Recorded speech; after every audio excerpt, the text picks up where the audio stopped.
Good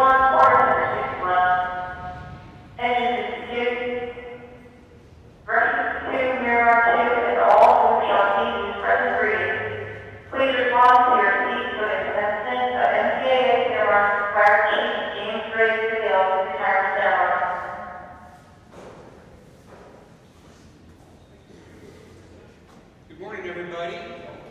I want to take a moment to welcome family. Chief, agent, brush, response, test, low level response.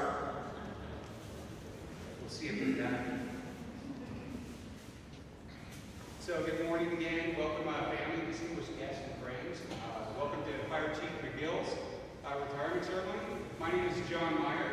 I'm a firefighter here at Miramar. I'll be your master of ceremonies this morning. I've been a firefighter here for 18 years. Prior to that, I was an active duty United States Marine. Chief Magill was my first captain here at the Miramar Fire Department, and he was my captain throughout my probationary and rookie years. I have to say that I couldn't have gotten a better captain as a role model, and I couldn't have gotten and it's been my pleasure to be on his crew, to be led by him, and to personally take credit for several of his gray hairs. I admire him. I have always admired him from the very first day, the very first time that he ever chewed me out. I recognize him as a person in a position of leadership, and he didn't take that position lightly. It's well known throughout the fire department how much I admire him and how long I've known him, approximately 18 years. I admire him so much that while he sleeps, little secret, I sneak into the chief's office and I cut off a little locket of his hair. That's part of his really bizarre haircut over the years. Chief has got that part right down his head to cover up pretty much everything I've taken from him. So, with that said, Chief, this isn't a roast, and it damn sure isn't a farewell. It's a ceremony to celebrate your years of service to the community, the Navy, and the Marine Corps, and to your brothers and sisters in the fire service. It's also fair notice, it's fair warning. There are two types of firefighters that retire from the fire service.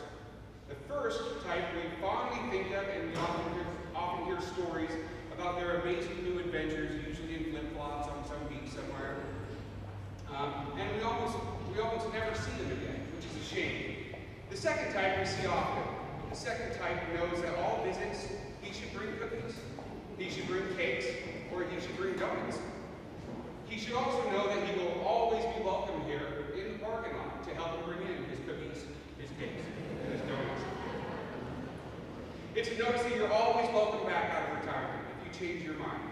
There are people that you'll have to please and things that hoops you'll have to jump through to make that happen. But you'll be welcome on my engine. You'll make a fine rookie. I want to thank everybody for coming. I know that a lot of you came from far, far away. Some of you were very close neighbors. And I know that it was probably a tough commute. With that said, I'm going to keep it nice and short. I'm going to introduce our first presenter, Fire Prevention Chief Dave Leeds. Chief?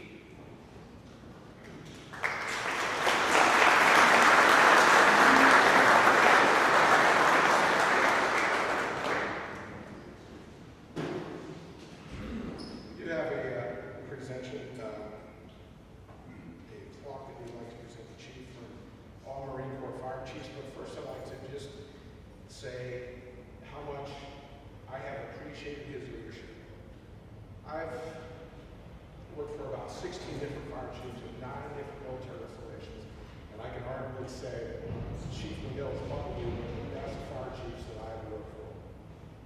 One of the things about Chief Magill is he leads from out front, and all these assistant chiefs will tell you that even though we have a weekly staff meeting, he regularly gets out from behind his desks almost every day, and he makes his trip out to each one of our offices and gets a daily briefing from us. And he wants to know what's on our plate for the day, what are our priorities, which has been great for me. He's really cool, calm, and collected, not like me sometimes. And when I get a little riled up, he kind of just chuckles at me because he thinks it's hilarious. And then he sets me straight, calms me down, and gives me my marching orders. And I really appreciate that because I'm doing that to him. So, Chief, if you'd like to come up, this is a presentation that all the fire chiefs in the Marine Corps have presented to you for your 10 years. He became fire chief in 2008 December and was retired in 2018 December.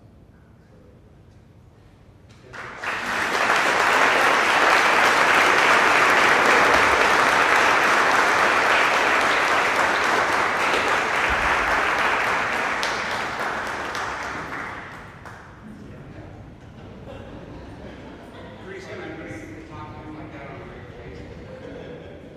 As for right now, he's still my boss. Our next presenter is a combination of all of our operations fire chiefs. These are chiefs that handle the day-to-day shenanigans that we as firefighters get up to. They handle they run the calls and they report directly to Chief Magill. When things go right, they get pats on their back. When things go wrong, not so much. I'd like to introduce the operations and training chiefs and our medic chief, Chief Dave Edwards, Chief Danny Gonzalez, Chief Daniel Hernandez, and Chief Matt Rios. Please come to the microphone.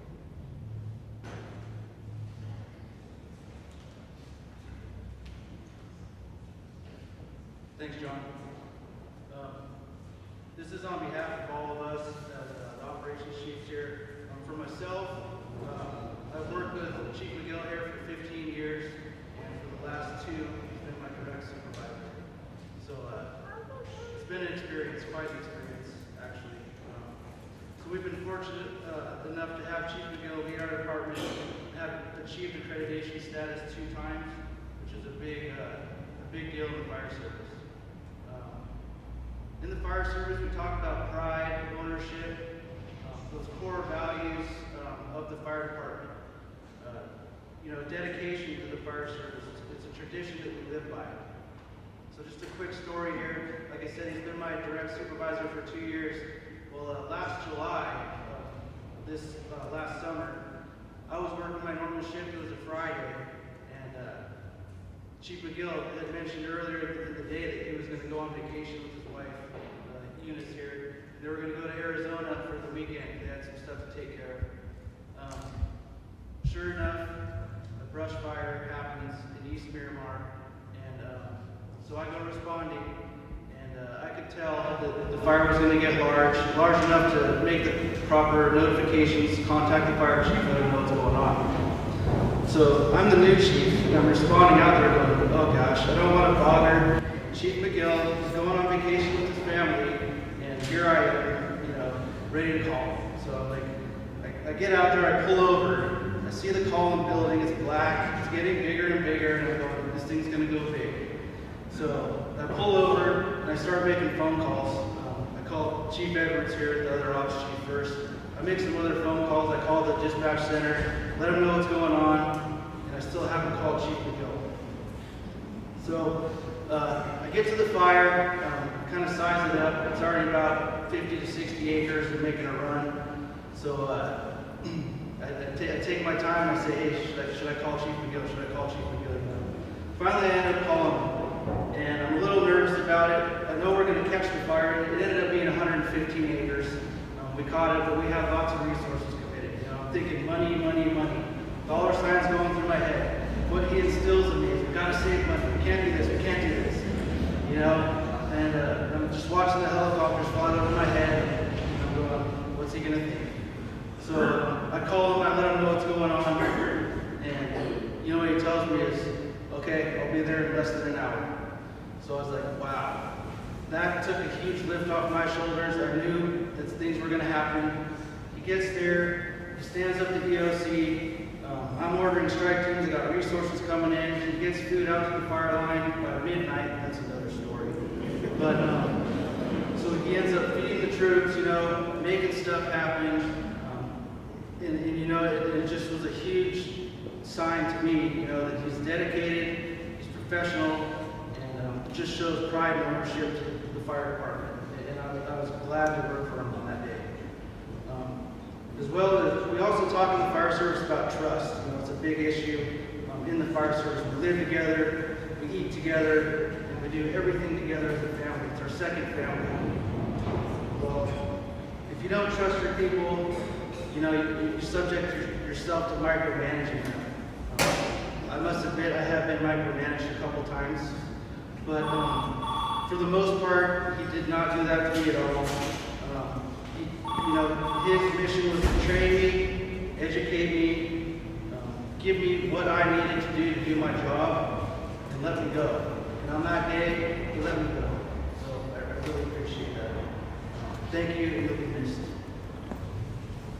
Here's Chief Hernandez.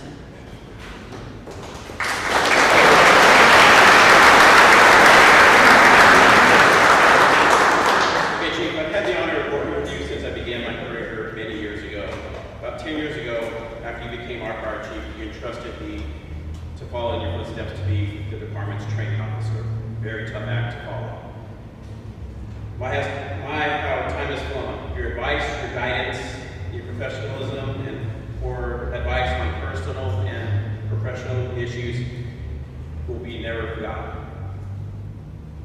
And I truly hope that someday you utilize that knowledge, experience you have passed on to me to someday fill those shoes to be a great mentor to someone else, just as you've done for me. Congratulations on your retirement. Who knows, maybe someday I'll upgrade my Soul Crusher, which I have a minivan, get a Corvette and see you on the track. Congratulations.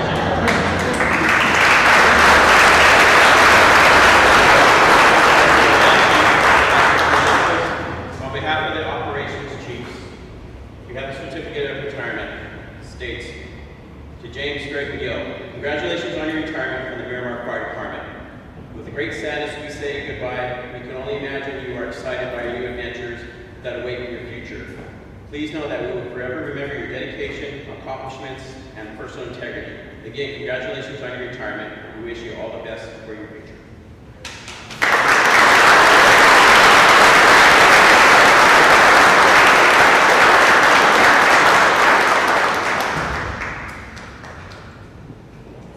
Thank you, Chiefs. So, Chiefs, a lot of people think that Chiefs have no bosses. Well, that's not true. Chiefs actually have several bosses. I want to take a moment to talk about my favorite boss in the fire service, and a funny story real quick that involves my best friend, firefighter Ron Pickett. We were rookies, brand new rookies. We didn't know a hose from a couple. And Chief Magill took us out every single day, trained us harder and harder every single day. And he had high expectations.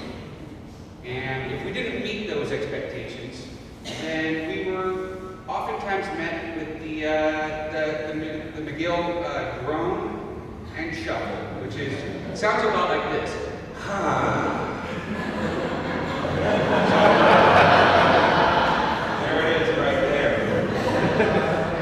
It was the middle of the summer. Ron and I had been on the job approximately 3 months, and we were told explicitly to have our wildland gear on the brush truck or on the engine. And we were out doing some other training, and sure enough, over the radio comes the call. We're getting sent to a wildland fire, and it's an immediate need response, which means we're turning around from wherever we're at, and we're going now. Ron and I, we hear the radio traffic, and we look at each other, and we panic immediately, because we both know, at that point in time, we had effed up. And we both knew that that morning, neither one of us had put our brush gear on the truck. Chief Magill turns around from his captain's seat, and he says, "You guys have your gear, right?" Me and Ron looked at him, and we got the he turned into a demon at that moment. His head spun around, much like you would expect a demon to do. And he let us know every day after that his expectation of us was to be fully prepared for anything that occurred during the shift, including wild animals. So with that little story about bosses and chiefs, Chief Magill does have some bosses. And they are here today. I would like to take a moment to introduce an unknown boss.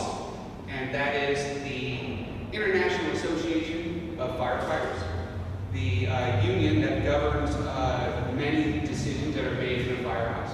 And we have a International Association of Firefighters Local F289 president here today, and he's going to come up and be the next presenter. Derek Dean.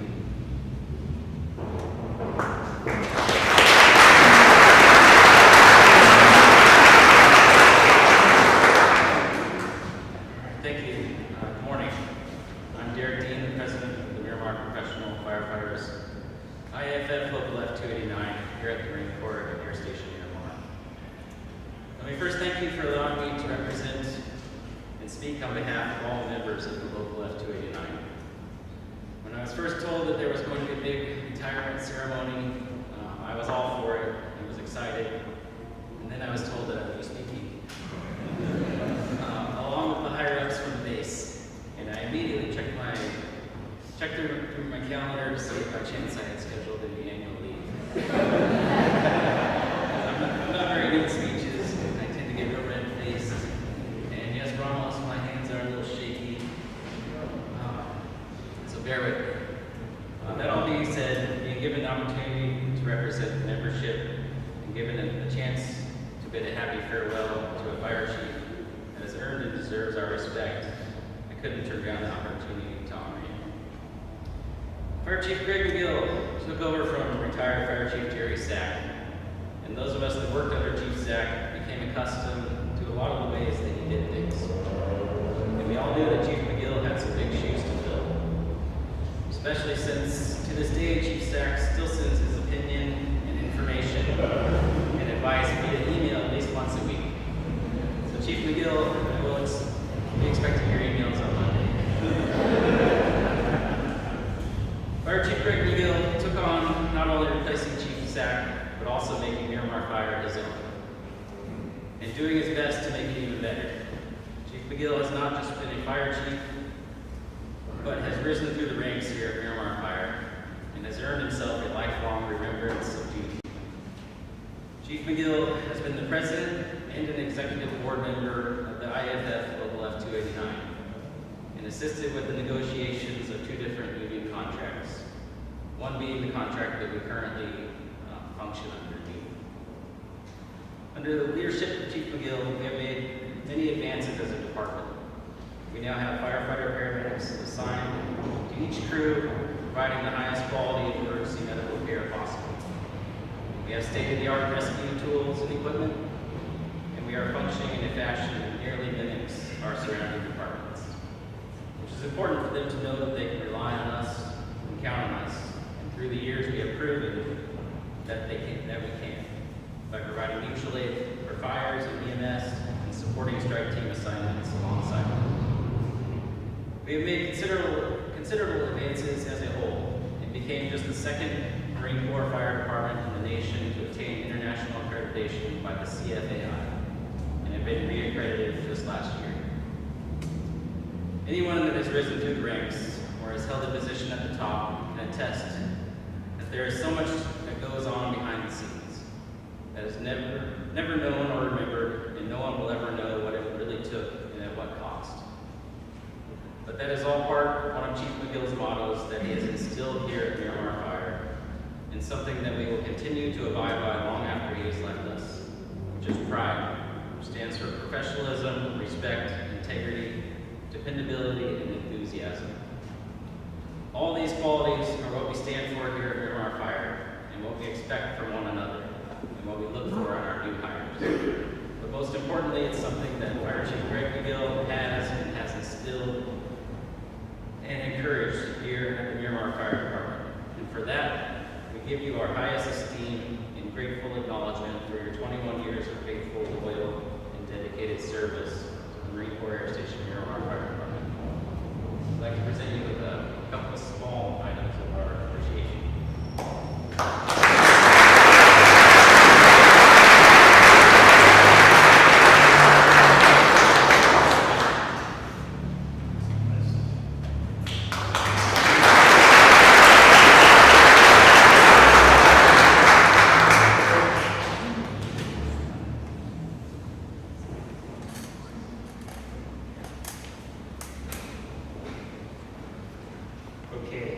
Thank you, Derek.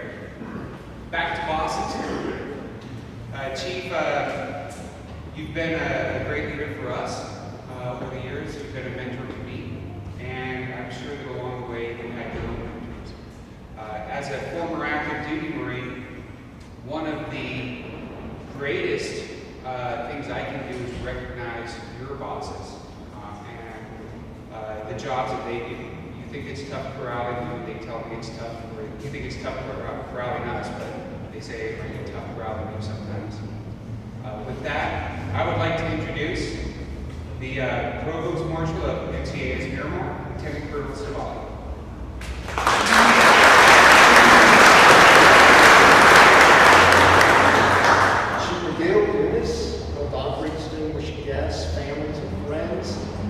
Thanks and good morning.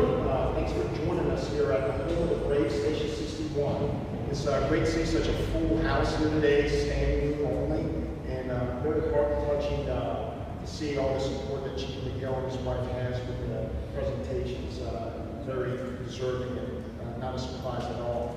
Now, I just came off a leave from Hawaii. I was enjoying Mai Tai. I was on the beach with my family there. So Firefighter Myers was very, very kind and gentle with me and said, all I got to do is introduce the big boss, Colonel Dockery. But I don't want to spark a McGill, Gruntle, and chuckle here, but I would be remiss if I didn't offer a few words, just to keep it brief, to talk about Chief McGill and how we partnered with him over the past couple of years. Now, to me, he's the quintessential example of a policeman's best friend. You won't probably know this. I'm sure there's a lot of former first responders here. But if you ever ask yourself, do the police call when they need help? And it's easy, and a lot of firefighters and paramedics who know about it, we call back. There's many times that I've been out on a scene where we weren't the right tool to help out. But we were the first ones there. It would have been an overturned truck, spilling toxins, or maybe a traffic accident with trapping people inside. Maybe it was a structure fire. Or something a bit more serious where people needed medical help. And all we can do is call back for the rest of the cavalry, make room, keep the patient stable, make the situation as best as possible. But I can't tell you how many times I was on scene thankful myself. I had sirens on my vehicle, but I couldn't wait to hear those sirens when these big trucks come. And the little sense of relief you get when you see these guys with the flying crews coming. And I tell you, maintaining that capability, what we Marines call readiness, is very important. And it's something that we should all be proud of, because under Chief McGill's leadership, that's what we've had. It's nothing but great readiness and sustainment of that capability. His fingerprints are all over, not only this department, but all over MCAS, Miramar, and the surrounding community, for the ability that he's been able to sustain in his leadership in providing these fine men and women to come to that call when the bell rings. So I thank you for your leadership. I wish you and Eunice the best in future endeavors. I'm sure Corvette's a big part of that future endeavor, right? So now comes to my job, what you wanted me to do, right? So the official retirement ceremony will be done by Colonel Dockery, our installation commander. So it's my pleasure to introduce our CO, Colonel Dockery.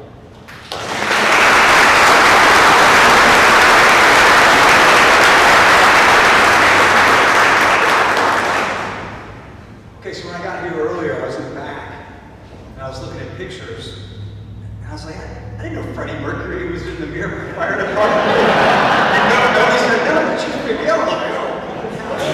So that's a welcome to the Marine Corps Station Miramar Fire Department. And the reason I say that is not just the pictures of whoever that was that I thought was Freddie Mercury, but everything that you see around here while you're here, I want you to do two things. I want you to break open the pamphlet that you got while you're here and read the bio, and I want you to walk around the building and just take it all in and engage with the folks in the back and take it all in, because this is Chief McGill's legacy. So if you don't do that while you're here, you're not really getting the full experience. As you go through the bio, and I read it, and typically at retirement, you kind of read somebody's bio and try and pick out 2, 3 high points that you can kind of touch on throughout a person's career. There's too many in there. There are really too many in there to pull out. 2001 Firefighter of the Year for the Marine Corps, 2007 Fire Officer of the Year for the Navy and the Marine Corps. Things like that are in there, and they're sprinkled all throughout. And so I can't really pull out too many of those, except for one. And that's, there's a one-liner in there that said, in October 1997, he decided to make the jump. If you don't recall, October 1st, 1997, we went from NAS Miramar to Marine Corps Station Miramar. You decided in October of 97 you were going to make the jump, and you were going to go both feet in to the Marine Corps Station Miramar Fire Department. That one-liner in there, to me, is the most important one, because without that one sentence in the bio, we don't have any of this. And this is all yours, Chief. It's your legacy, the equipment, the building, the people. With you retiring, and I don't mean this in a bad way, we're gonna do great. We're gonna do great starting in an hour or so because of you. And as a young CEO coming here, I should say, as a new CEO coming in here in July, so I'm a Hornet backseater, and all of a sudden I own a police department, a SWAT team, a fire department. It's a bit overwhelming. And so I was a little bit gun shy, and I just want to make sure the department knows that Chief Magill advocates for you.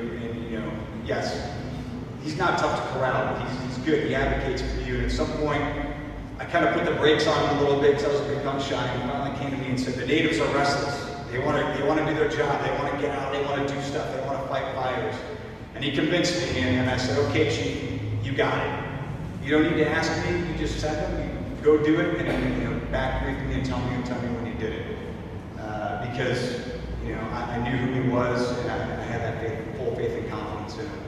So as a commanding officer of the air station, and I'm sure JP would echo my comments, and Colonel Collin wanted to be here first, Marine Corps Station Miramar CO would echo those comments as well. Thank you for being the professional that you are, and allowing me to look at you and say, "Okay, Chief, you got it." And I'll leave you with this. I think Firefighter Meyer kind of touched on it right up front. Maybe the biggest thing that you're leaving behind is the ability for you to stand up and use the words, "my captain." And you stood up and said, "He was my captain." And that's really a special thing, I think, when someone can stand up in front of a crowd and say, "Yeah, he was the captain, or the fire captain, or the chief. He was my captain." Again, another part of your great legacy. With that, Chief, come on up.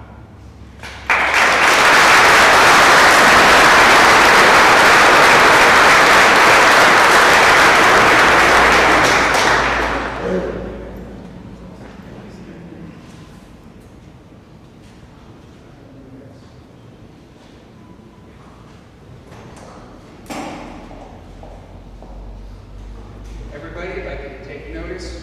This is an official retirement awarded to James G. Magill, whose retirement is effective on 31 December 2018 after 32 years of enlistment in the United States government and grateful recognition of service faithfully performed.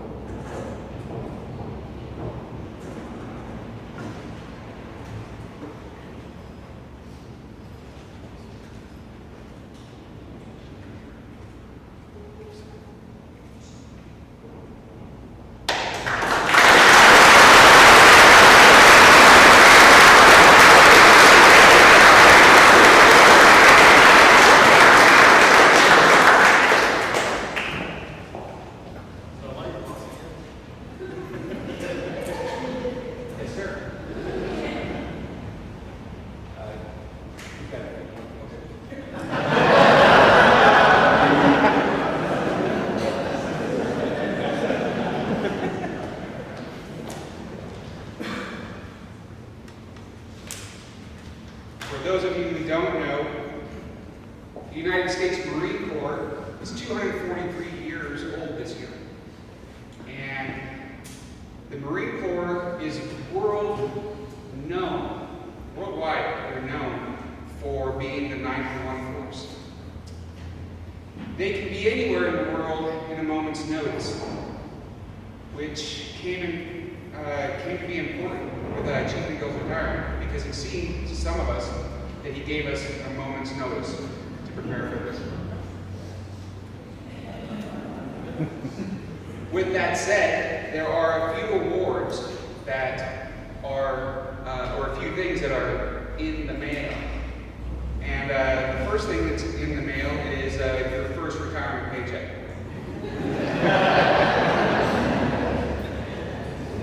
The second thing that's in the mail is a letter of appreciation from the Commandant of the United States Marine Corps. He wanted to extend to you his appreciation for your 32 years of service. And lastly, the last thing in the mail is a letter of appreciation from Donald Trump, President of the United States of America. He wanted you to personally know that you are hugely appreciated. And with that said, there is one last thing to cover, sirs.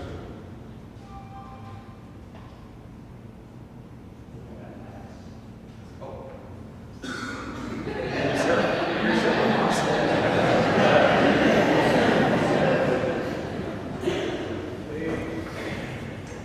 Good afternoon, everyone. Wow, as I stand up here and look out over the crowd, it's kind of overwhelming. Excuse me.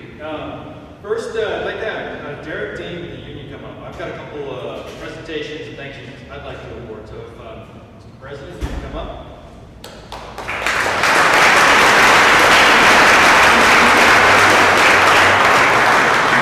So as you mentioned, I was on the executive board that negotiated the first contract, and then subsequent after the other one after that as well. And as I was cleaning and shredding files, I came across some documentation I think that's important for you guys to have. And that's the history. It's the signature page and the picture with Colonel Collin, who's mentioned, signing the first contract between USMC Miramar, a little nervous, MCS Miramar and the union. I have that book up to you now, so.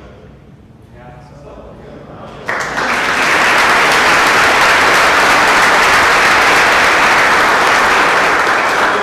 Captain Dan Rivas here. Come on down, sir. You're hiding in the back because I'm springing this on you, so.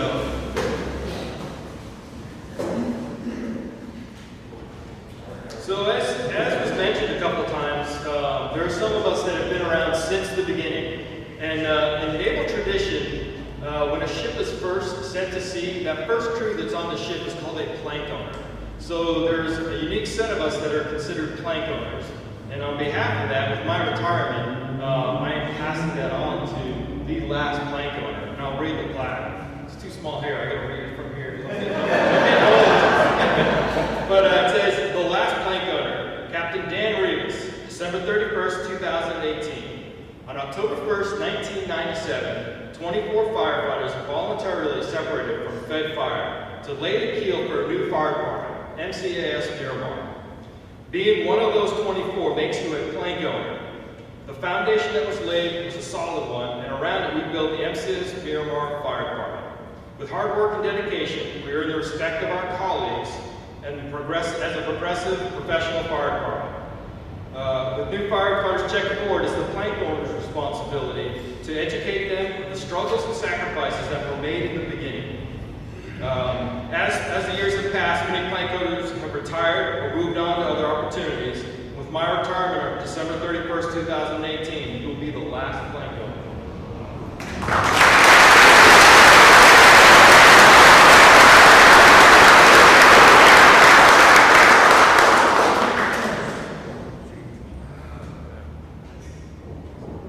So what it is this is back in the Fed Fire days. We were doing a standby for the shooting of Apollo 13, so Ron Howard, the pitcher. We asked him to come and do a picture with us.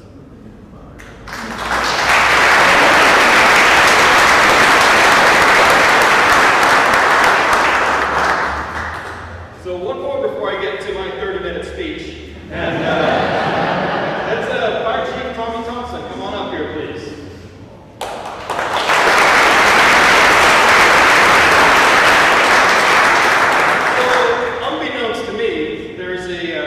The Jerry Sack Perpetual Plaque of Senior Marine Corps Fire Chiefs. Yes, I did not know this was a thing until I became the Senior Fire Chief in the Marine Corps. So with my retirement, I am passing that silver flame on to Fire Chief.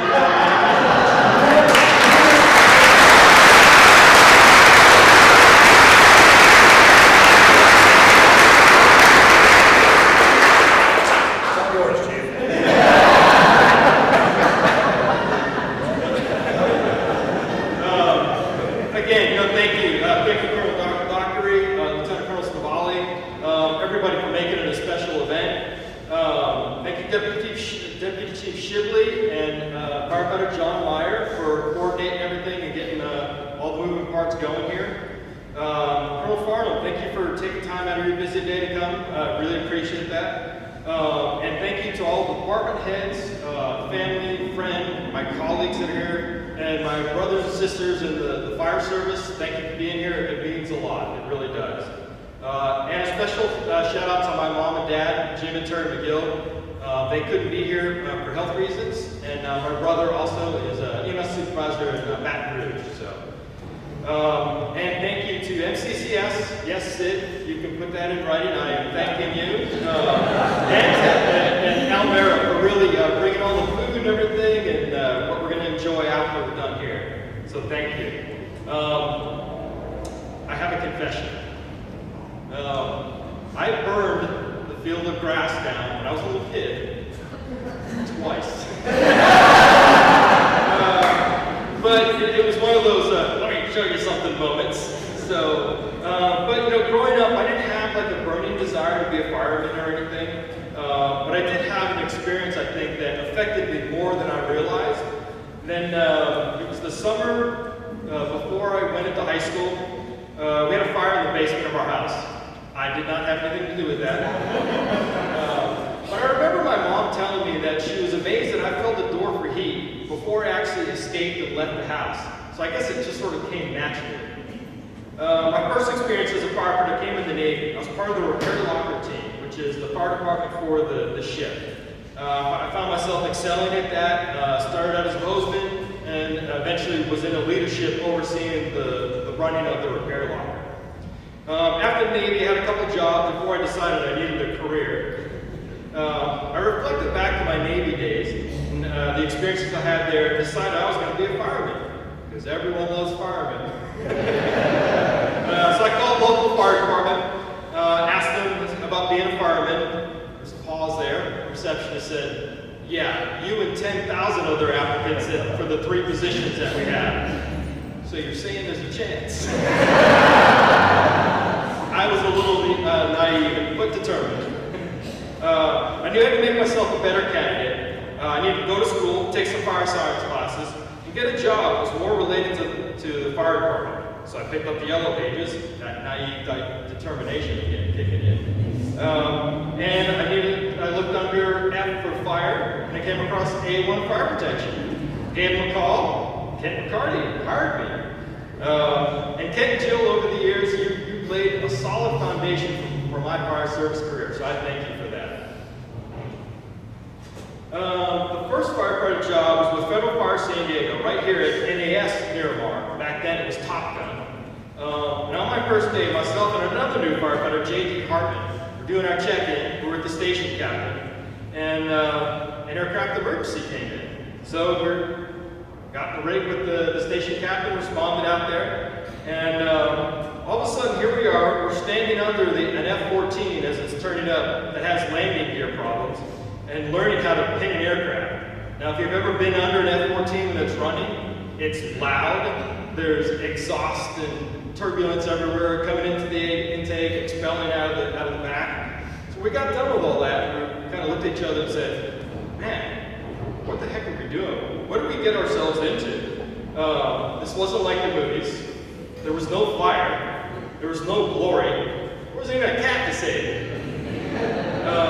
So a few years later, with Fed Fire, I faced a big decision. That fork in the road, and that was BRAC. With BRAC, it was a closing of NAS Miramar and Top Gun, and it was going to be turned into a Marine Corps base. There was a lot of uncertainty with that, and about what it meant to work as a firefighter for the Marine Corps. But when it came down to it, it was, do I take the safe and easy path and stay with Fed Fire, or do I step off into the unknown and uncertain future of creating the new MCS Miramar? Excuse me. I was one of the 24 plank owners that stepped aboard and laid the foundation for a respected fire department we are today. It wasn't always easy. There were many ups and downs, but it was rewarding, and I could always say with pride that I worked for Miramar Fire Department. I did not get here alone, and there have been many supporters and mentors over the years that I have learned from. People like Jerry Sack, the first Miramar Fire Chief, who admitted it's okay not to know something, but then to reach out to those that did. Judy Romero, the HRO director, trying to keep a new union president in line, me. I'm sure our stories differ on how that turned out. Richard Guerrero, who was my assistant chief when I was a firefighter, and told me during my performance review one time, he wouldn't be surprised to see me as a fire chief one day. I thought he was out of his mind. And then Lee Thomas, who was my captain, and literally pulled me from the flames as the floor gave way from under me. There are so many others and not enough time to mention everyone, but know that your influence helped me to get me where I am today. There is one person that gets special recognition, and that's my wife.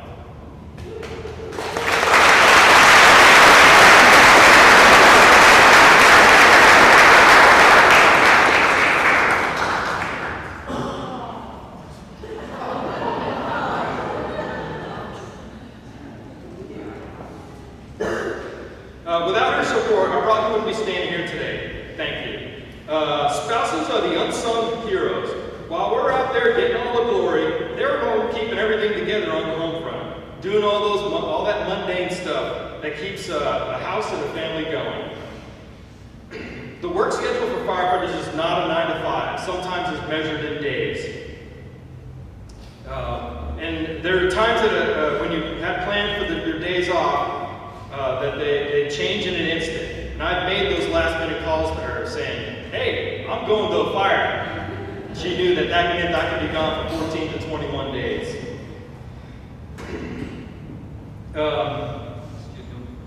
She's still by my side, so I must have some redeeming qualities.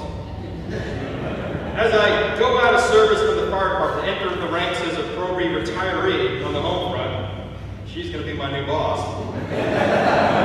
Thank you for always being there and encouraging me. I love you.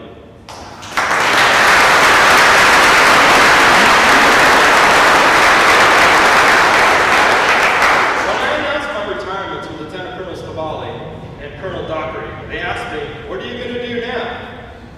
Internally, I panicked and said, I got to do something?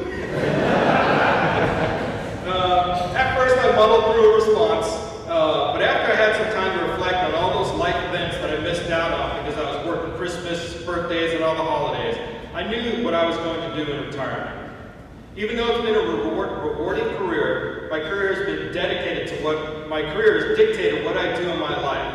It is now to let life dictate what I do next. Thank you.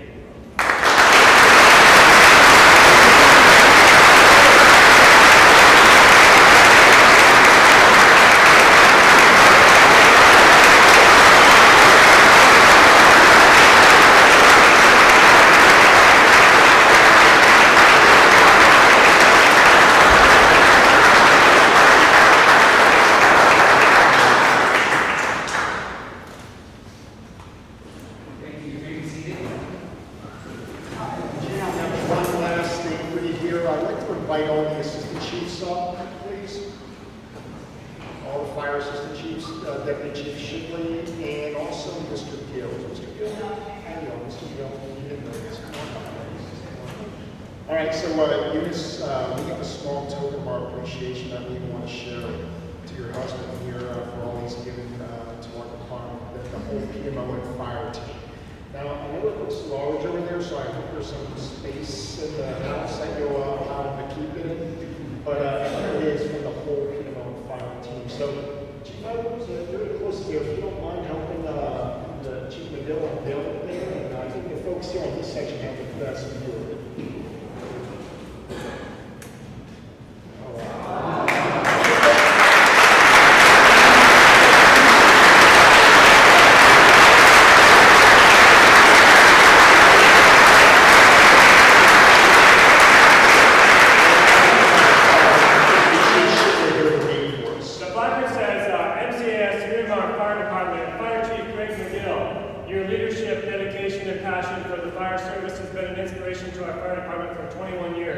Congratulations on your retirement, October 1st, 1997 to December 21st, 2018.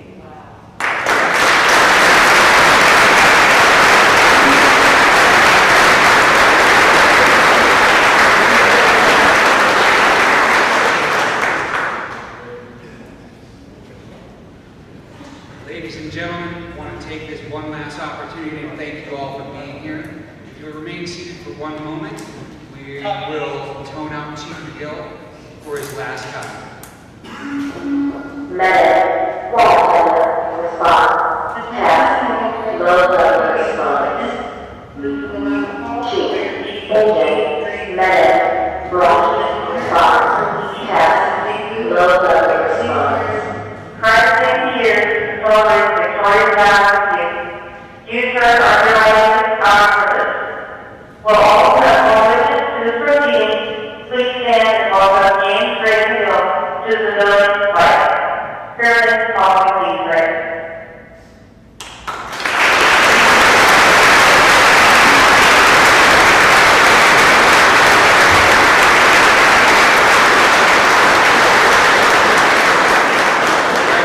Thank you very much. There's lots of food. There's diabetes on the table back there somewhere.